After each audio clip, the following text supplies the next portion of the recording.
पहले झूठ फैलाओ, फिर उस झूठ का बचाव करो, और जब इसके बाद भी आप कार्रवाई से बच ना पाए तो आपकी पैरवी के लिए पूरा कुनबा घड़ियाली आंसू बहाने के लिए तो तैयार है ही।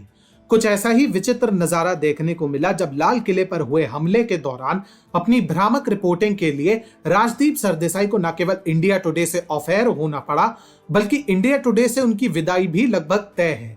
इसके साथ ही राजदीप सहित कई अन्य पत्रकारों पर हिंसा को भड़काने के आरोप में यूपी पुलिस ने एफआईआर दर्ज की है। लेकिन राजदीप पर ऐसी कार्रवाई हो और वामपंथी जगत एकदम खामोश हो जाए, ऐसा सोचना भी हास्यास्पद है। क्या नेता, क्या पत्रकार, सभी राजदीप के साथ हुए इस अन्याय पर दहाड़े मार मार के रोने लगे। वक्त वक्त की बात है भैया। कभी राजदीप सरदेसाई की जी भरकर खिंचाई करने वाले पत्रकार रवीश कुमार आज उन्हीं के पैरवी में केंद्र सरकार को फिर से निशाने पर ले रहे हैं।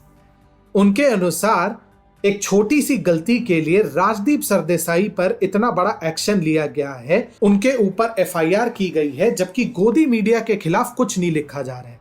अपने लंबे चौड़े लगभग 2 किलोमीटर लंबे पोस्ट में रवीश कुमार लिखते हैं, गुलाम मीडिया के रहते कोई मुल्क आजाद नहीं होता। गोदी मीडिया से आजादी ही नई आजादी लाएगी। मेरी ये बात लिखकर पर्स में रख ले। गांव और स्कूल की दीवारों से लेकर बस, ट्रैक्टर और ट्रक के पीछे भी लिखकर रख ले। इसका मीम बनाकर लाखों लोगों में बांट दे। मेरी राय में सच्चा हिंदुस्तानी वही है जो गोदी मीडिया का गुलाम नहीं है। एडिटर्स गिल्ड ऑफ इंडिया ने तो मानो अश्रु धारा बहाते हुए राजदीप सहित अन्य पत्रकारों पर हुए एफआईआर हटाने की मांग की। एडिटर्स गिल्ड ऑफ इंडिया के बयान के अनुसार जिस तरह से एफआईआर दर्ज की गई है, उससे स्पष्ट होता है कि पत्रकारों को अपना काम करने के लिए निशाने पर लिया जा रहा है। मीडिया लोकतंत्र की एक स्वतंत्र रक्षक होनी चाहिए, लेकिन ये एफआईआर मीडिया के इसी व्यक्तित्व पर हमले के समान है।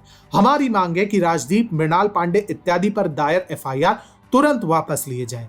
अब ये वही एडिटर्स गिल्ड ऑफ इंडिया है जो अर्नब गोस्वामी की गिरफ्तारी और उस पर हो रहे अत्याचारों को उचित ठहराने में जुटी हुई थी।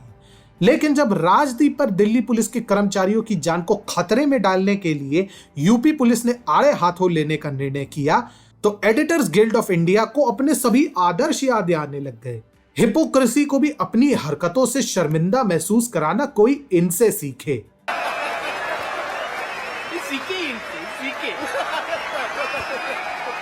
लेकिन यह तो मात्र प्रारंभ था, क्योंकि कुछ राजनेताओं को राजदीप पर कार्रवाई से ऐसा धक्का लगा मानो उनके अपने को किसी ने बिना बात के जमकर कूटा हो। कार्ति चिदंबरम को इंडिया टुडे पर इतना गुस्सा आया कि उन्होंने इंडिया टुडे के लिए जमकर अपशब्द निकाले। ममता बनर्जी को तो राजदीप पर हो रही कार्रवाई से विशेष आघात पहुंचा और ट्विटर पर उन्होंने अपनी भड़ास निकालते हुए लिखा, मैं राजदीप सरदेसाई के साथ जो कुछ भी हो रहा है उससे काफी स्तब्ध हूं। इससे भी ज्यादा हैरानी की बात है कि कैसे मीडिया के कई लोग इस विषय पर मौन हैं।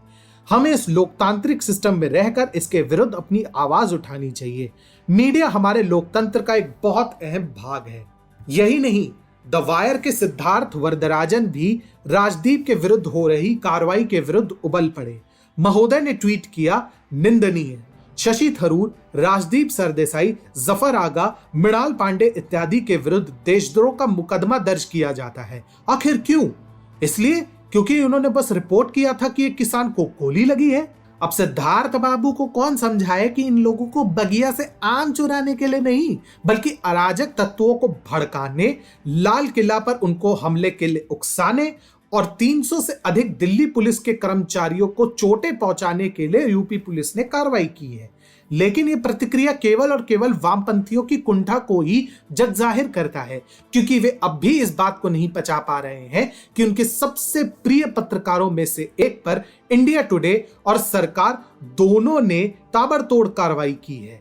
इनके व्यवहार को देखकर इन पे एक ही कहावत फिट बैठती है, खिसियानी बिल्ली खंबा नोचे।